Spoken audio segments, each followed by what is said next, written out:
Alright. He karakia tīmatanga. Nō reira, me karakia tātou.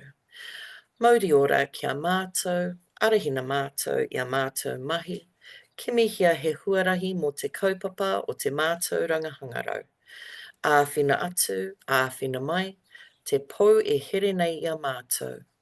Hui e, tai ki e. Ka pai. And now, I won't jump the gun by not really introducing, but I have to at least say, Joe Bain is the Vice Chair of the New Zealand Society for Safety Engineering. He's also a Senior Safety and Compliance Engineer at Motovated. And as such, he brings us an awesome amount of experience and I'm happy to say nicely, simply, and clearly. So on that note, Joe, I will hand the floor over to you. Just stop sharing. Thank you, Ruth. And everybody, welcome to today's webinar. I will throw some stuff up on the screen in just a moment. I'm not going to talk to a set of slides. I'm just going to have a yarn for half an hour. So as Ruth said, my name's Joe. I'm the founder and vice chair, current vice chair, previous chair, I'm sure I will be chair again, of the New Zealand Society for Safety Engineering, which is an Engineering New Zealand technical group with a remit focused across making sure and helping engineers apply health and safety principles in their daily professional practice. I'm also, in my day job, my very, very busy day job, a consulting engineer based in Christchurch. I'm a chartered professional engineer. Most of my work in my own personal practice in one form or another is engineering work governed by the Health and Safety at Work Act. So it ranges fairly widely from lifting equipment design and certification through machinery safety and machinery guarding to weird and wonderful things like amusement device certification. That's fairground rides, all the Ferris wheels and things. And a reasonable amount of expert witness work for generally WorkSafe, but occasionally defence lawyers after something's gone wrong. So because my practice has those two facets to it, the machinery guarding, machinery safety work for clients before something's gone wrong, when everybody's blundering around trying to exercise foresight and anticipate potential problems. And I also have a practice in providing expert support to regulators after something's gone wrong and where we're exercising hindsight to figure out root causes. I have a somewhat unusual perspective on a lot of the effort we put into health and safety across New Zealand, specifically with respect to machinery. I may or may not be right in that perspective, but I'm hoping to share it with you today and potentially provide some insights that may be useful to people who have got to try and make sure that teaching workshops in schools are safe and healthy for the people working in them and for the students studying. It's fair to say it's a while since I was at school, and my school's workshops weren't exactly all that flash then. So I've sort of tried to pitch this with a mental image in mind of what the workshops were like at my high school, with the assumption that these days you've probably got a bit more in the way of 3D printers and laser engravers and things like that. But still, I'm anticipating basically the same sort of environment. Large open space, workshops, a number of machine tools, some of which will be widely available to students from quite a young age, and others of which will be restricted to more senior, more experienced students who have had more training. And in that environment, you've got some health and safety problems, right? Well, challenges. There are some interesting facets of risk there that do require a certain amount of thought and a little bit of effort to manage, but potentially not as much as we're sometimes putting into it. Because when I was talking about the two different facets of my practice and the perspective it gives me, what I see is a really significant disconnect between the effort that goes in organizations to try and anticipate what could go wrong and prevent it going wrong, and the things that are actually going wrong. Because most of the time what I see with clients who are trying to anticipate problems is that they're doing their best. They're coming up with increasingly unlikely possible scenarios of, oh, what if this happens? What if this happens? What if this happens? Getting further and further away from what's actually likely to occur and trying to manage that and sort of getting out of whack with what's reasonable. And then on the back end of things, when I'm doing expert witness work, what I see time and time and time again is harm being caused by known hazards that industry is aware of with common types of machine tools that just aren't fitted with the guards or the safety features or whatever that would be regarded as best practice. And that's really frustrating because I get really tired of writing reports that say, yeah, so the solution to this problem has been known since about 1832. Don't know why it wasn't applied here. Maybe we should do something.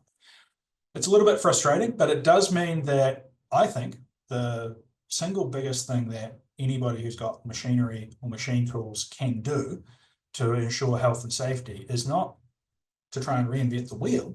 It's just to make sure that what they've got is up to where it should be. And that's not as hard as we make it. Compounding that in teaching workshops, you've got another risk factor. Students. I can say this, I'm not a teacher, but some of them are idiots. And not all of them are going to be particularly well behaved. And actually, probably a single biggest risk in most teaching workshops, I would imagine, is student behavior and keeping a lid on that. Certainly, if I remember some of the absolute rat bags I was at school with, I'm more and more surprised some of the woodwork and metalwork teachers didn't just clock them with a piece of 4x2. Anyway, so machinery safety. In New Zealand, when you start talking about machinery safety, or you recognise that you've got machinery safety challenges you need to do something about, most people wind up starting by a quick Google. And when they do that quick Google, they will fairly quickly find themselves looking at this document, which is the WorkSafe Best Practice Guide for Safe Use of Machinery. The reason that you'll find yourself looking at that is that it's free. It's available on the WorkSafe website. Google tends to find it quite quickly. And then you go, great, this will tell me what I need to do. And you open it up and pretty quickly, it'll confuse the whole issue. Because the best practice guide is a distillation of an Australian New Zealand standard called ASNZS 4024, which is the standard for safety of machinery. It is the prevailing standard that the regulator refers to when they're looking for a determination on whether a machine was safe or not. And it's good as a standard. The problem is it's only half a standard. And this is one of the things that I find most infuriating about machinery safety in New Zealand. When we decided as a country, us in Australia, that there needed to be a standard for machinery safety that would set out, okay, you're dealing with machinery. Here's how to identify hazards. Here's how to assess the risks of those hazards. Here is how to impose controls. We went looking to see what the rest of the world did. And we found the European Union's machinery safety framework. And we started furiously copying and pasting. But then we stopped partway through. So in Europe, machinery safety standards come in three types. First two are type A standards, which set out a general hazard ID and risk management framework to be applied to all types of machinery, and provide some guidance on selection of different controls. You should use fixed guards for this kind of hazard and interlocked guards for this kind of hazard, and so on and so on and so on. Type B standards in Europe introduce a little bit more prescription, and they say, okay, you are going to put an emergency stop on this machine. Here are the defined requirements for an emergency stop. It's got to be a mushroom-headed button. It's got to latch closed. It's got to interrelate with the control system such that releasing the e-stop doesn't restart the machine, etc., etc. Type B standards are where a bit of prescription comes in. And Type A and Type B standards together give you a framework for assessing risk and selecting controls, and then prescriptive requirements on what those controls should be like.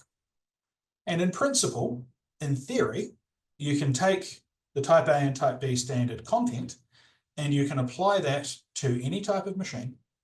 You can look at it, you can look at the different nip points and entanglement hazards and drawing in hazards and thermal hazards and radiation hazards and noise and dust and vibration and everything else. You can identify all those hazards. You can do a risk assessment on them. You can select whether there should be a fixed guard or a self-closing guard or a movable guard with an interlock, and you can design those. And that's great if you've got the time and the attention and the headspace to reinvent the wheel every single time you have to look at a new machine. If you can be bothered starting from a blank piece of paper every single time, then the Type A and Type B standards will carry you some distance through. But the problem with reinventing the wheel every time we face a problem is that sometimes we get it wrong and the wheel we come up with is square. And when we were copying the European standards into New Zealand, we copied the Type A's, we made them part 1 of 4024. We copied the Type B's, we made them part 2 of 4024. But I said Europe has 3 types of standard for machinery safety. And this is where the real value comes from, and this is where we drop the ball. Europe also has what are called Type C standards. And Type C standards are kind of like the model answers, right? Somebody's already looked at a table saw or a drill press or a spindle molder or a press brake, and they've applied the framework defined by the Type A standard and the prescriptive requirements from the Type B standard. And they've said, here's your model answer for this type of machine. And based on hard-won experience and lessons learned in industry, in however many years there have been drill presses, probably been a part of 200 at this point. I mean, they basically date back to the Industrial Revolution, so call it 300 years. All the lessons learned in however long there have been drill presses get baked into the Type C standard for drill presses. And so if you're in Europe and you've got a drill press or a spindle molder or a table saw, you don't pass about doing hazard ID and risk assessment. You go and look at the Type C standard. It's got pictures. It shows you exactly what you need to do. Tells you all the hazards that are in place and just lets you get on with it. When we were making 4024 in New Zealand, we didn't bother with the Type Cs. We copied about 6 of them for conveyors and a couple of other bits and pieces, and that's about it. But Europe's got hundreds. And by skipping over the Type Cs, the bits that are actually supposed to make machinery safety guidance and best practice accessible and useful, we've really made it hard for ourselves and made it hard for industry and made it hard for people running teaching workshops. Because every time somebody comes in and goes, oh, you need to look at the machinery safety in your workshop, you, as a very busy teacher with heaven alone knows how many different things to do. And my mother is a high school teacher. I know exactly how hard you people work. With all the other things you've got to do, you go looking for some guidance. You find this best practice guide, which is a distillation of 4024, which is only the Type A and Type B stuff. And it's a whole other job to understand this best practice guidance and then take it and look at all the tools you've got and do hazard ID and risk assessment, because this best practice guide will talk you through the whole process. It's easier to understand than 4024, I grant you, and certainly a lot more accessible, but it's still basically trying to put you through the process of doing everything from scratch from a blank piece of paper, which I don't think makes any sense if you're trying to decide what kind of guarding a drill press needs or what kind of guarding a table saw needs, right? Why would we waste anybody's time or effort doing anything other than just applying the known solution and moving on? So generally speaking, unless an organization has specific people whose job is to run around dealing with machinery safety, They simply don't have the headspace to apply 4024 or the best practice guidance from first principles. Nobody does. We don't have the time. We don't have the expertise. When we're busy, it doesn't take much of an obstacle for any particular item on our to-do list to just be put at the bottom of the to-do list because we can't make progress on it. And across the country, and I think particularly in teaching spaces, this is the problem we face with machinery safety. We've made it too difficult for people. So my goal is to make it easy for people. So when you're trying to deal with machinery safety, you'll find the best practice guidelines. It's worth a read. Good stuff. Nothing wrong with it. It's probably not going to solve your problem. So and it's not going to give you enough information to really know if particular machines in your particular workshop, and some of them might be quite old, right? We might be talking about quite aged, perfectly serviceable, well-made, but old-fashioned machinery. The best practice guide is not going to give you, in and of itself, unless you've got a lot of time to sit and practice applying it, the best practice guide is not going to help you get efficient solutions to any machinery safety problems you might have with your machines in your particular workshop. But there are other places to look. So, safe use of machinery, best practice guides, worth a read, not going to solve your problems. Where else could you go? Where could you find this distilled information that tells you what to do? Well, first off, as I've said, we didn't really do much in the way of Type C standards for New Zealand. There's a couple, well, half a dozen, not very many, not going to be super useful. If you want to use a Type C standard, and I would advise you to because they're really good, you're going to need to go buy them offshore. That can be expensive. Write this down. www.evs.ee.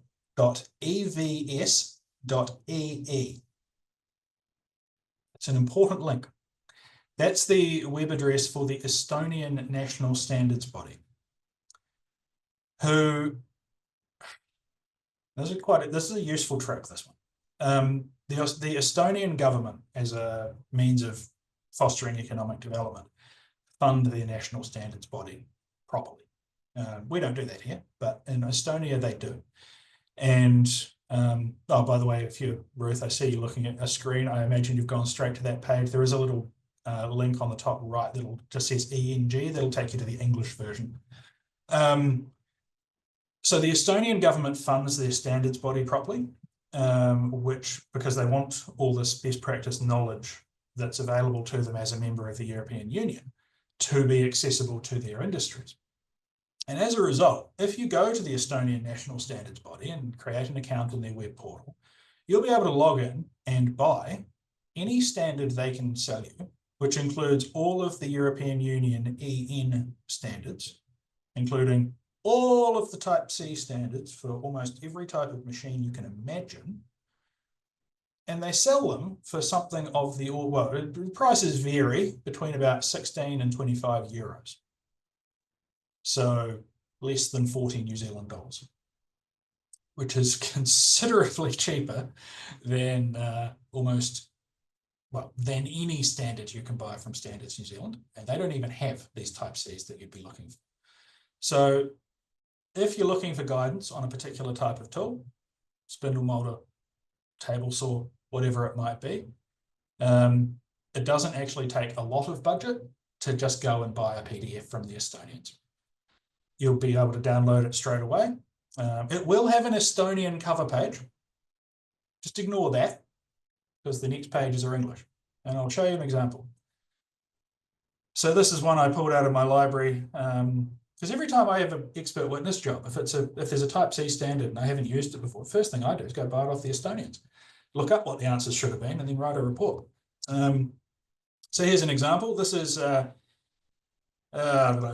EN, so European Standard, ISO, International Standards Organization, 19085-6. 19085 is the whole family of standards for woodworking machinery safety. This is part 6, covers single spindle vertical molding machines. It's just the first one I found, right? There's lots of different parts to this, to EN 19085 for specific different machine types. And hang on, no, I'll go stick in this view. 73 pages of fairly useful content. So you get past the first bit, and after that, you'll never see any of the Estonian again. It's all in English. These Type C standards will step you through. Well, hang on, this is just guff at the moment. We'll step you through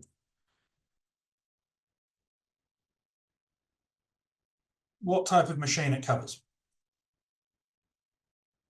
what those machines look like,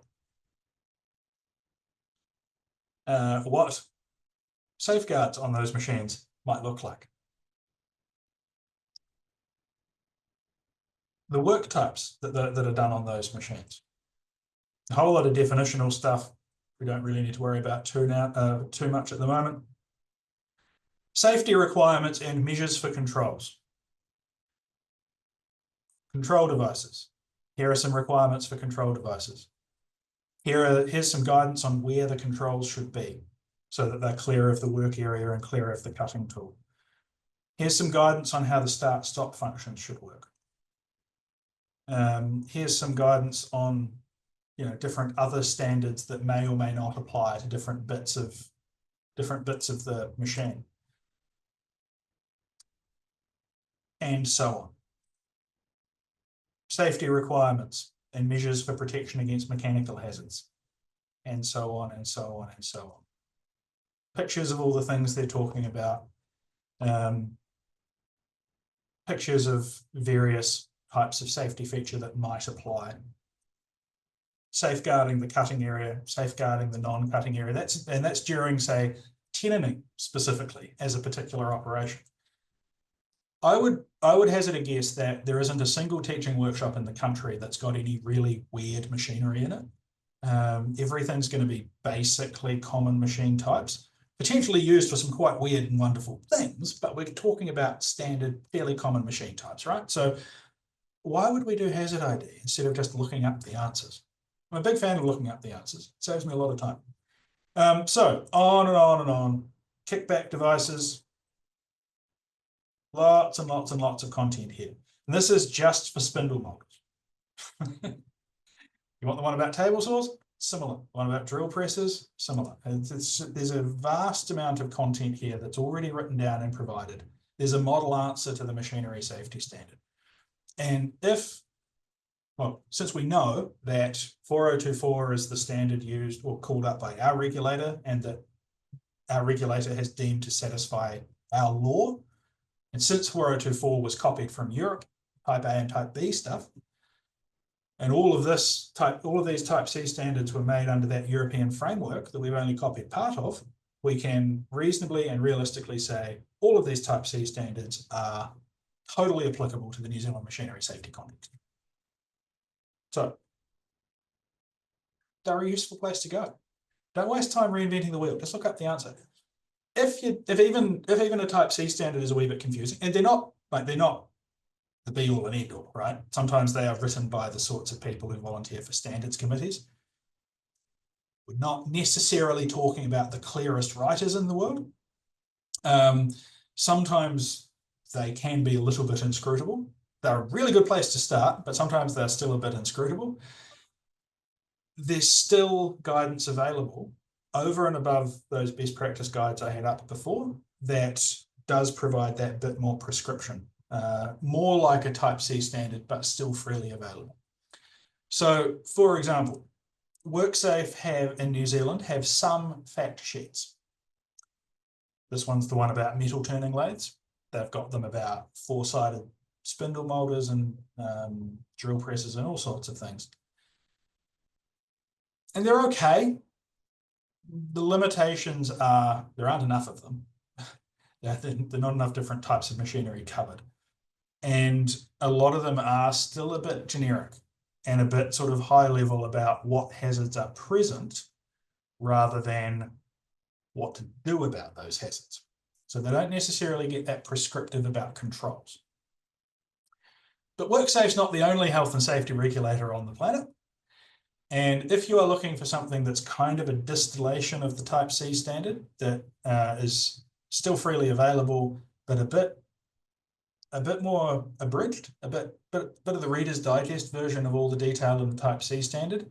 Best place to go look is the UK's Health and Safety Executive. I've got their tab open here somewhere. Oh, there's another WorkSafe one, bandsaws. UK Health and Safety Executive. Oh, by the way, sorry, I've gone off.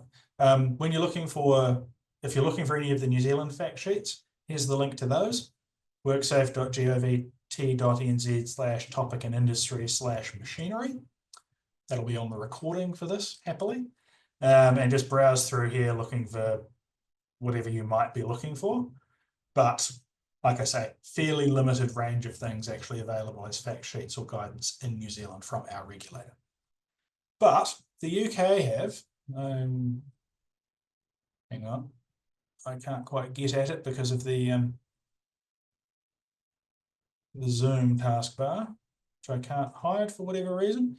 The UK Health and Safety Executive also has the sorts of things that WorkSafe here call fact sheets, except they've got a lot more of them because they've been at this longer and they've done things properly.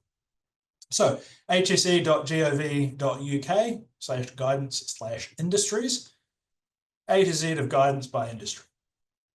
Lots of stuff here: agriculture, armed forces, chemicals, cement, concrete, construction, docks and ports. Education, that's mostly, you know, classroomy kind of stuff rather than workshop kind of stuff. Engineering, for a lot of machine tools for metal fabrication, metal processing, welding, etc. are going to wind up. There's woodworking down the bottom here. Lots of different industries, lots of different guidance. And then this taskbar is really irritating me. I'd like to be able to use the top of my screen, but I can't. So take as an example, we're dealing with the engineering industry, for example, engineering machinery. The HSE put out bulletins about things that keep going wrong, like the classic one of emery cloth looped around a part that's being polished in a lathe. They've got guidance on safety in the use of abrasive wheels, safety at manually fed pivoting head metal cutting circular saws. Pivoting head metal cutting circular saws is your long-winded bureaucrat's way of saying drop saw. Safeguarding 3-roll bending machines, etc. Horizontal boring machines, combination metalworking machines. I did have one about woodwork here somewhere. Where's that gone? No, that's the engineering one again. Sorry. Anyway, there's a. Oh, I'll just go to it. Sorry, this taskbar thing is really irritating me. I was not expecting that to be quite the problem it's turned out to be. Woodworking. Here's a whole bunch of stuff. Safety topics. Working with wood cutting machinery. Circular saw bench. Here's some guidance. Top guards, pusher tools, rip fences, some safe usage stuff. Model assessment sheet, if you want to do your own checklist to see whether your saws are up to scratch or not. Why reinvent the wheel? Why start from a blank piece of paper, looking at your saw bench or your mill or your drill press and trying to identify hazards and reinvent the wheel that's been covered off 100,000 times before somewhere on the face of the earth, when the answers can just be looked up? We don't do enough of that in New Zealand. We have this tendency to assume everything we're dealing with is somehow special and is somehow different. And 99.99% of the time it's not. I had an expert witness job a while back where a person had hired a hydraulic log splitter from a hire company and had a rather unfortunate accident that removed most of one of their hands. And I did exactly what I always do, which is look up to see if there's a Type C standard for this type of machine. And lo and behold, there is a Type C standard for this type of machine. And one of the things that it says for log splitters is that you should have two-handed control. So a log splitter is just a hydraulic ram, right, that presses a piece of wood over a sharpened piece of steel to split it into firewood. the particular machine that was involved in this incident had a control where you could put it in go and it would go until the stroke finished. And you didn't have to hold the control to keep it going. You just moved it and the machine would run. Type C standard says use two-handed control, which means you'll have a control actuation point at some location on the machine with two buttons far enough apart that you can't touch them with one hand.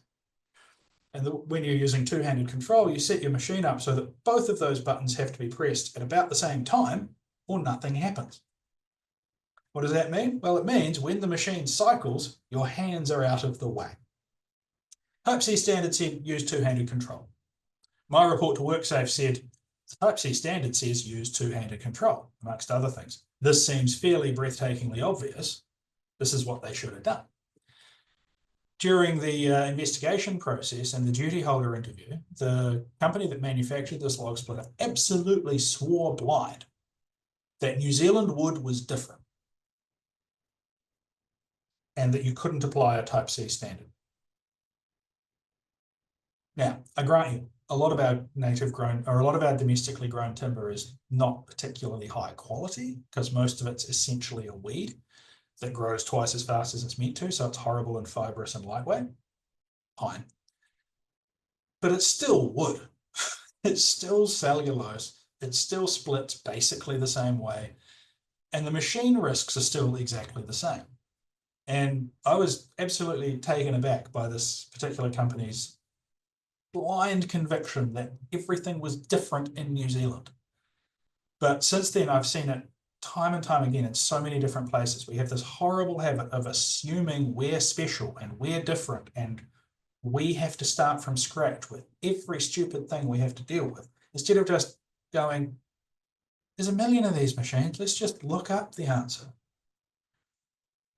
So I'm saying all this from the point of view of, okay, you've got some workshop machinery, you need to look at them, you need to make sure they're safe, you need to make sure you've taken the steps that need to be taken to protect people. But there is another way of looking at this, right? In your role as technology educators, because you're not just teaching people to run machines, you're preparing at least a proportion of the people going through your classrooms and going through your teaching workshops are going to be the people who are going to go off to get trades apprenticeships or go off to Polytech or university and study engineering. I hope, because heaven knows we need more engineers, more people who can think in the world.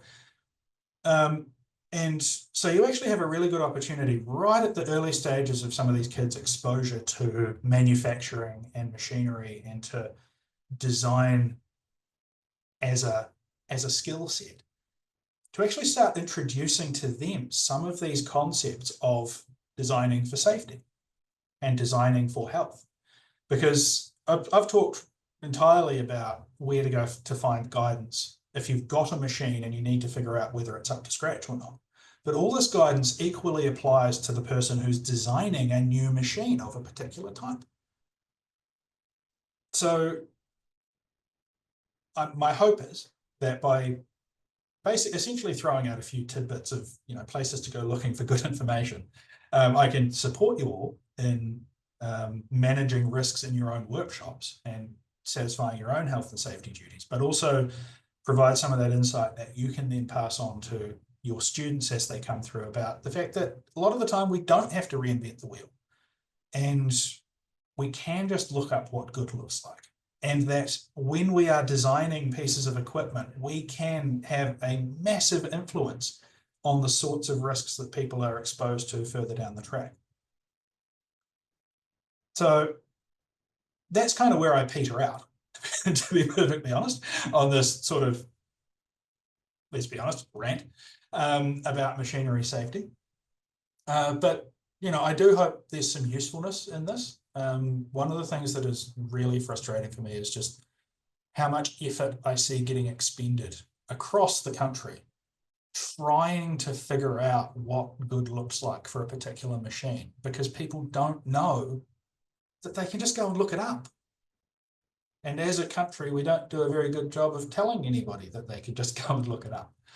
So hopefully I've encouraged you to just go look up the answers. Don't feel like we have to come up with everything from scratch. the best engineers in the world steal ideas from everyone else, left, right, and centre. And why wouldn't we want to stand on the shoulders of giants? The hard-won experience of centuries of machine use is all written down for us to just apply. So let's apply. That's kind of me, Ruth. Hope that was useful. Absolutely. I mean, I've got three questions of my own. I did, thanks to the lovely Caitlin for reminding everyone, start posting your questions using the Q&A function. It could be an anonymous if you would prefer it to be an anonymous question, I think. Hopefully I'm not making things up there with the functionality. But my first question, and this might reflect the fact that I'm a primary trained initially, but in terms of the pricing, when you were talking 20-ish euros, and then you showed us the 70 pages on the bandsaw, um, and you were saying that was kind of part 6 of a standard.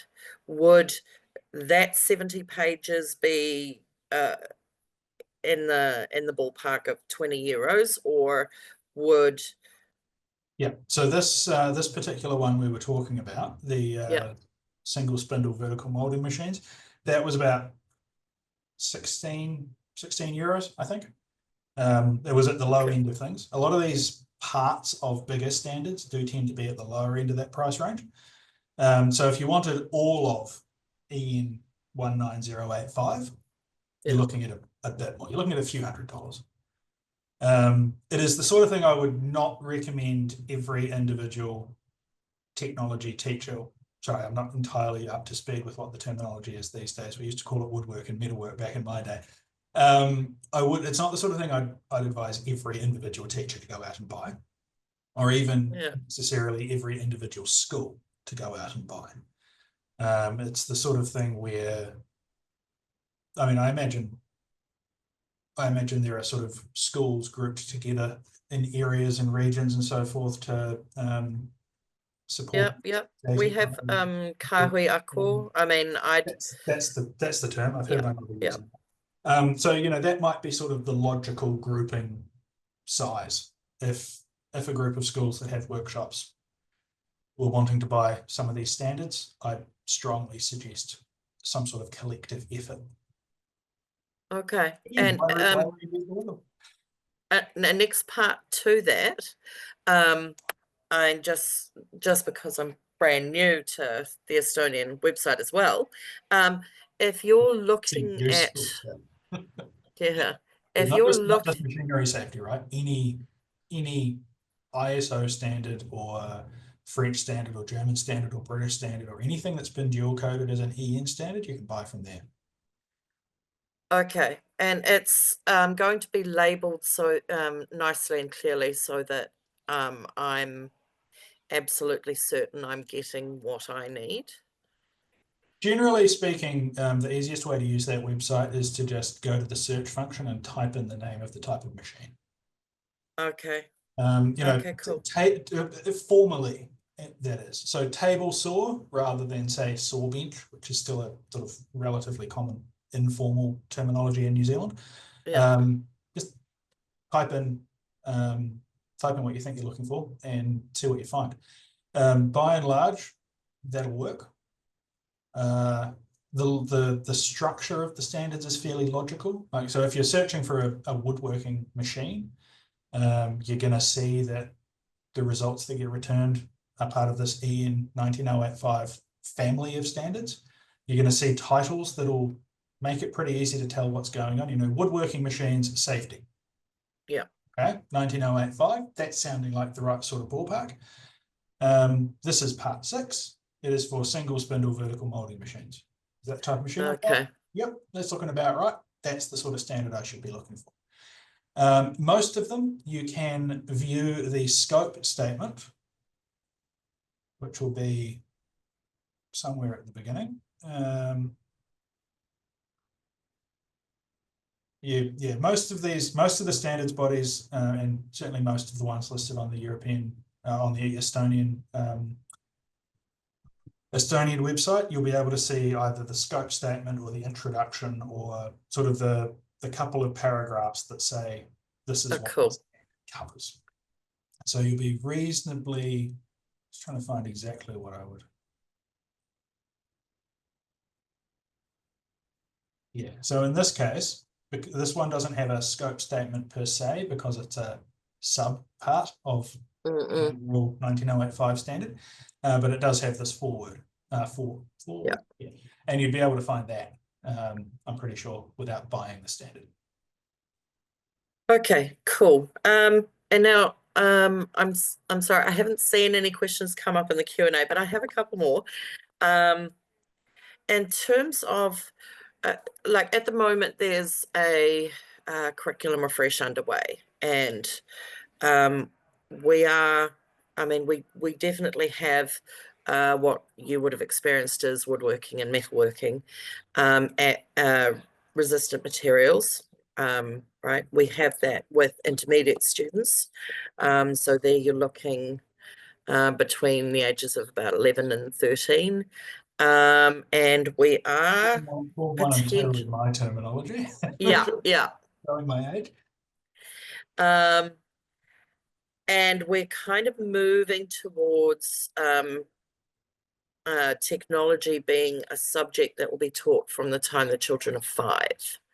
Obviously not with power tools at the age of 5, but that would have implications on spaces and needing workshops where you're working with younger students.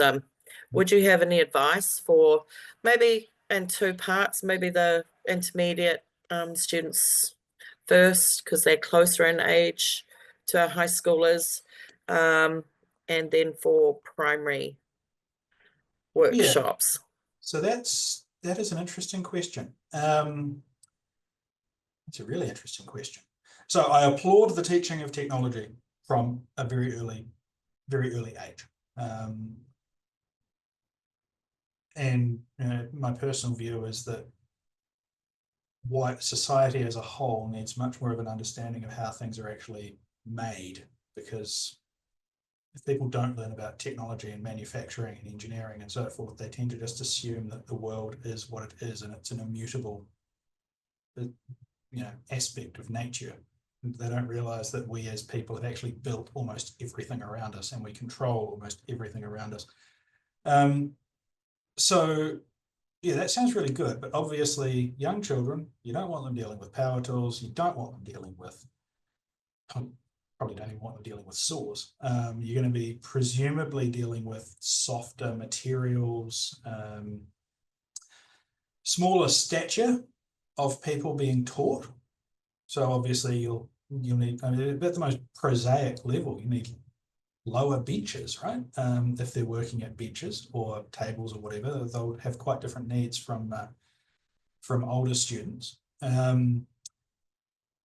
The workshops would have to be structured in such a way that they appeal to young children, which requires a sort of aesthetic eye for interior design that doesn't need to necessarily apply once you start dealing with teenagers who aren't quite as susceptible to colour. But anyway, from a safety point of view, it's interesting. I'm not actually sure I can offer that much value to this, to be honest. Certainly there's some stuff to think about around materials being used.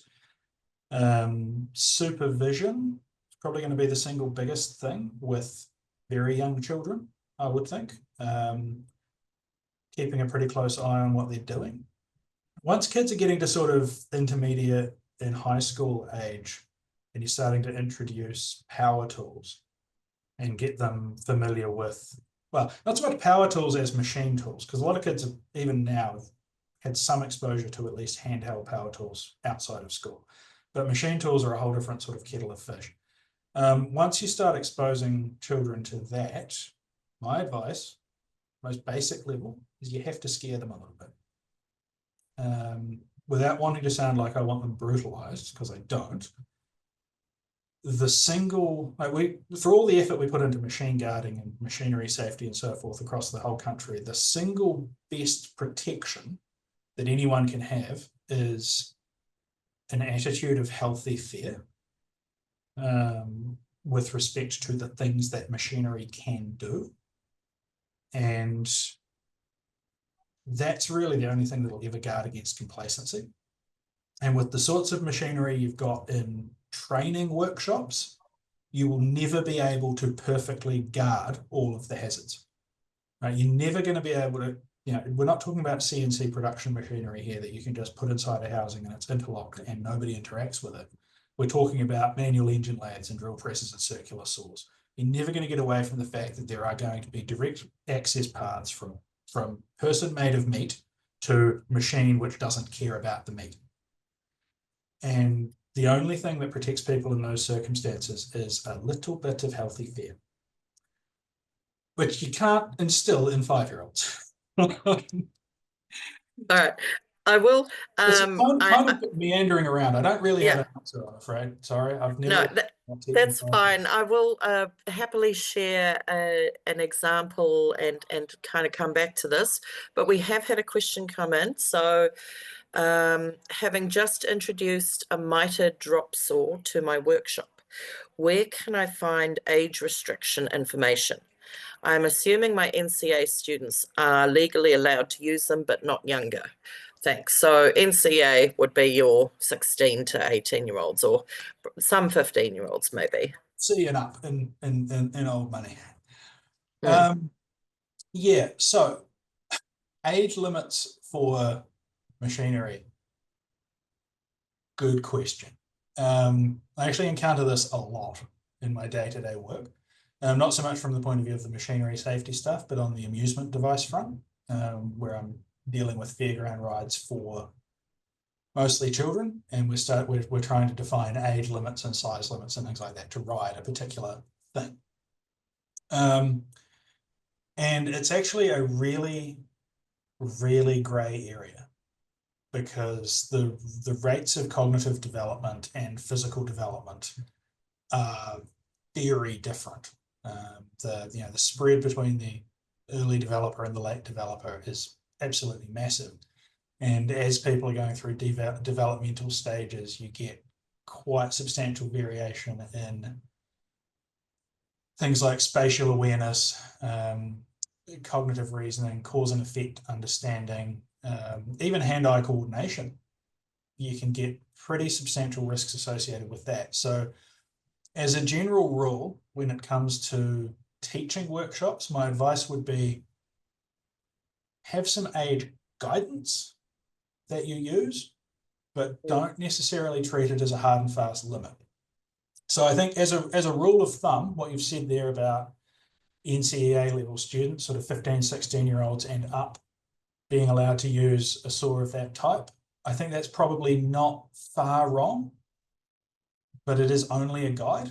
And I would urge a competence-based approach rather than an age-based approach, because there are plenty of 17-year-olds who are absolute drongos, and there will be plenty of 13 and 14-year-olds who actually are developed enough and mature enough that with the right guidance and training, they could be trusted with a saw of that type. So I'd suggest when you're writing your workshop rules or your operating procedures or whatever particular documentation you have for your workshop, that you use age as a guide, but really base access to a tool of that type more on each student having had some specific training and having demonstrated competence to use that tool. Yep, and I'm just going to add in terms of compliance, you need to have sign off from the Board of Trustees for a drop saw, because if something goes wrong, the principal's liable for a 20K fine. And well, who wants, if you have a spare 20K, you don't really want to be spending it on a fine. Awesome. So to kind of link in with what you were just saying there. I mean, I know we have, I was trying to find the document online, um, but it keeps moving. There is a safety and technology education document that hasn't been updated for many years, but that has some of this age kind of guidance in it, that could also be a good starting place. Um, Quite likely. It's not a document I'm yeah, familiar yeah. Well, I'll once I do track it down, I'll happily email it through to you, Joe. with. It'd be interesting to find out your thoughts on the document, actually. Um, But yeah, I do think just a competence-based approach is the way to go. And the great thing about technology education is you guys get to assume that the students don't know anything. When it comes to competence to do particular jobs or operate particular machines, one of the areas where industry often falls down is a disconnect between people's actual competence and experience and what they've been assumed to have had. You guys don't have that problem. You can assume no competence and you can train them to do the work safely and well, which is great. Although I'm cool. sure when you've got a class of however many little rat bags you fit into a workshop all in one go, it's possibly not quite so exciting to actually live through. Well, I will need to kind of circle back to my earlier question, in terms of primary and intermediate. Um, and I have direct experience of students working with power tools as year fives. Um, Year fives would be what, 10, 19? Um, Sorry, I was uh, thinking. Yeah. and bone dust, in the process of bone carving, Oh, yeah. as an example. Yep. Um, Actually, that does raise a really important point, which I kind of glossed over. When we're dealing with machinery, well, I didn't gloss over it, I didn't mention it at all. When we're talking about machinery safety, there's a natural tendency to fixate on the physical and the safety, the the things that can cause acute injury. What often gets overlooked and what is actually often more significant is are the hazards on the health side of the equation. And dusts and fumes are a pretty good example of this. The thing that, or the sort of thing that's high on my radar at the moment that I think globally we haven't wrapped our heads around yet is, for example, 3D printing, right?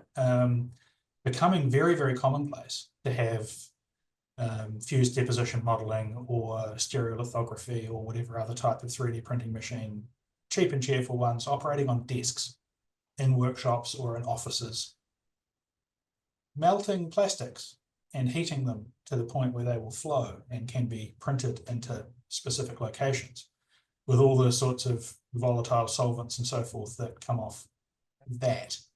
So, I think we have to be careful that we are not just thinking in terms of physical guarding, but also in terms of fume extraction, dust control and filtration, keeping that away from people as much as humanly possible. And ultimately relying on PPE only as a last resort. Anyway, so that sort of idea that popped into my head based on what you were saying, but you did have a question. Sorry, carry on. Oh, well, I mean, I was just sharing that, because, um, well, I've worked with 5-year-olds and we've done sculpture personally. So we've worked with MDF and chisels and hand tools, saws. Saws weren't for the MDF, obviously. That was more for when we were making a playhouse. Um, but I don't know if I'd like to maybe balance off that healthy fear with maybe a sense of responsibility, because with our younger students, um, uh, they could feel quite proud of being allowed the space Yeah, to use the tools. definitely. I think it's Yeah. Yeah, I'm not encouraging terrorizing children. I'm just what I'm saying is that with machinery safety issues in particular, often what, irrespective of whether a machine's got the right guarding or the right extraction or anything like that, often what is the proximate cause of any specific incident can be traced to some lack of attention or a degree of complacency. Mm, You know, I've been saying this for years. This is the quote that will be engraved on my headstone. The seven most dangerous words in health and safety are, but we've always done it that way. Complacency is really scary.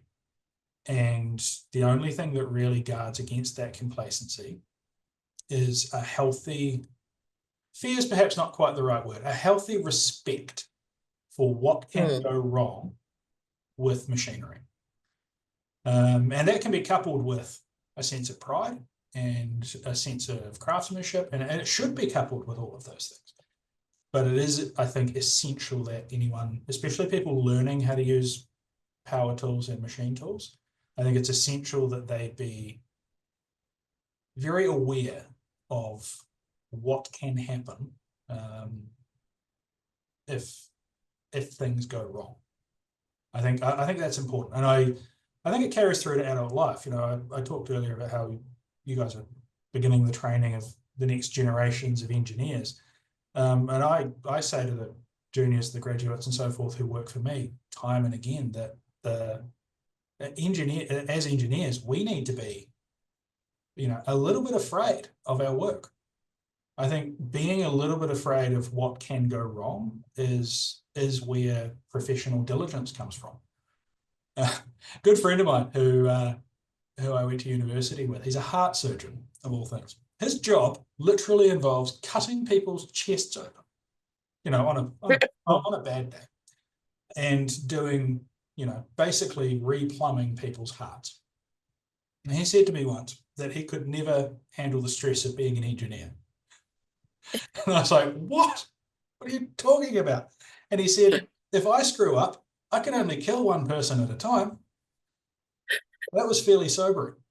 Um, so, you know, I'm digressing. I think healthy fear is important, right? Healthy respect for what can go wrong, healthy an awareness of potential downsides is important for whether we're learning how to use a machine tool or practice professionally.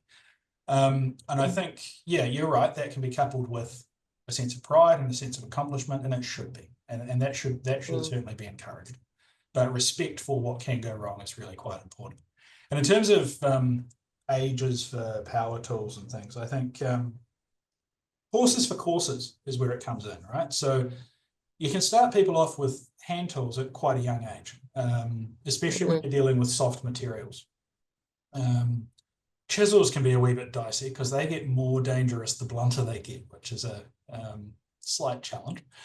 Um, and you can start to introduce power tools. You don't necessarily need to wait till somebody's 16 before you start introducing power tools, right? You can, there are relatively low powered things that would come into play for relatively soft material carving or sculpting, you know, things like Dremels and so forth, simple rotary tools, those sorts of things where, you know, they're not cutting blades per se, they're sort of abrasive drums and tips and so forth, that if mm, something does go wrong, there's going to be a graze and a bit of scraping and a first aid kind of thing, but not a, oh, look, you don't have an arm anymore. And then as they get older and cognitive development comes along and they start to grow into a slightly more adult sense of responsibility, then you can start introducing power tools. mm. And then probably take them away again between the ages of about 13 and 15. And then give them back once they're through, you know, that bit. And they start to be people again. Sorry, I didn't say that out Mm. loud. Well, that's all right. I'm looking at the time and going, gosh, I had more questions, Well, but we have I've about got plenty of time if you want to keep asking them for the recording. well, I've got we do need to sign off at kind of around the time um that we organized, but I mean, if we were able to possibly have a part two, Yep, if any further questions get kind of yep, collected. yep. That's Oh, easy. I mean, I imagine you'll have lots of people watching the recording in due course. So if yeah. people have questions, if they shoot them through to you or whatever the channel is, we can do a session just to answer those if you like. Awesome, Joe. Thank you so much. Now, if you could stop sharing and then I'll just close us off. Okay, sharing. Here we go. And so this is the link. Uh, Feedback is very important. I tried to be cutesy with the uh, custom link there, so you can go to H and S feedback, or scan the QR code here. The webinar video will be available on the TENS YouTube channel shortly. And well, we look forward to hearing your feedback because that's how we get betterer and betterer. Um, I hope that and was for everybody. well, I know I thoroughly enjoyed it and have lots of questions, so I'll start collating mine. Um, our next webinar will be with Susanna Tomas and Donna Golightly, and we're looking at Gen AI and how you can grow your AI muscles. So, from safe workshops to AI muscles, let's close us off for the day. Must be time for a happy hour somewhere. But me noi tātou, kia mātou katoa, kua mutu mātou, ia mātou mahi, ia mātou kaupapa hoki. Arahina mātou, kia kawe mātou, ia mātou haipapa. Kia whakatapua mātou ki ngā kaupapa me ngā mea e whakapono. Manaaki tea mai mātou. Thank you again, Joe. You're welcome. Thank you, everybody.